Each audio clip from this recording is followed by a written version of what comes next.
Bize müstakillik yakaladı. Yakup Bey, hem bu vatanda şundak müstakillik yakaladı. Muşularının hemisi hanım kızım, Allah Uygur'u yartıp bəgən, kuç bilen yartıp bəgən reallık idi. Lekin milletten pişanısına sınıp ketken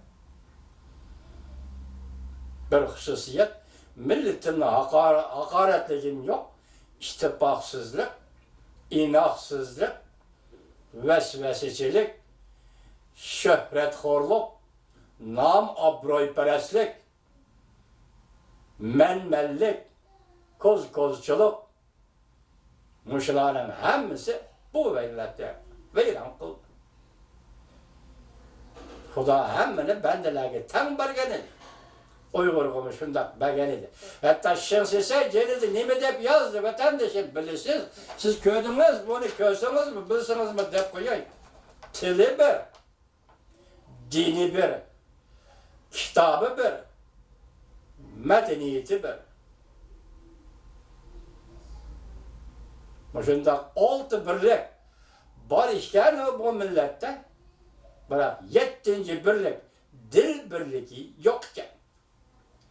Eğer dil birliği bulgan bolsa bu millet, dünyaya hükmüran millet bulattı. Hükmüran mı bulmaydı? Özümüzün hukukunu özümüzün kolunda tutaydı. Şensizsen Uygur'a moşinçilik bu haber. Tak Uygur'dan ziyalileri, alimleri, elekama tekhassisleri, bu doğruda bunlar bir hukumunu yaratıp, Uygur milletine karakterini mi? Buna baha verip hakkını yok. Demek, ben sizge eysem hanım kızım, aşılar reallık idi.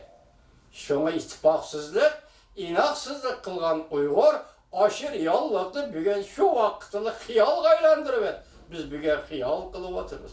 Onun üstüne şu hiyalını yana şu reallık aylandırış için küreş kılıvatımız hanım kızım.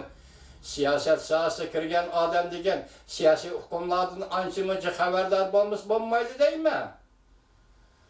O bir güneye karab baksanız, Nuh Aleyhisselam'ın hikayesi sözler, bir güneye karab baksanız, min bir keçedeki şerizatның, perizatның hikayesi sözler, bu bosoğu da can bakkılı bulmaydı değil mi? Yaman bosoğu bu siyasetten bosoğusu. Şuna, men reallıkta sözlep atkan adam o, yoki xiyali dünya kirib ketken adam o, menin sözlerimge to'g'ri baho berem. Xenim balam.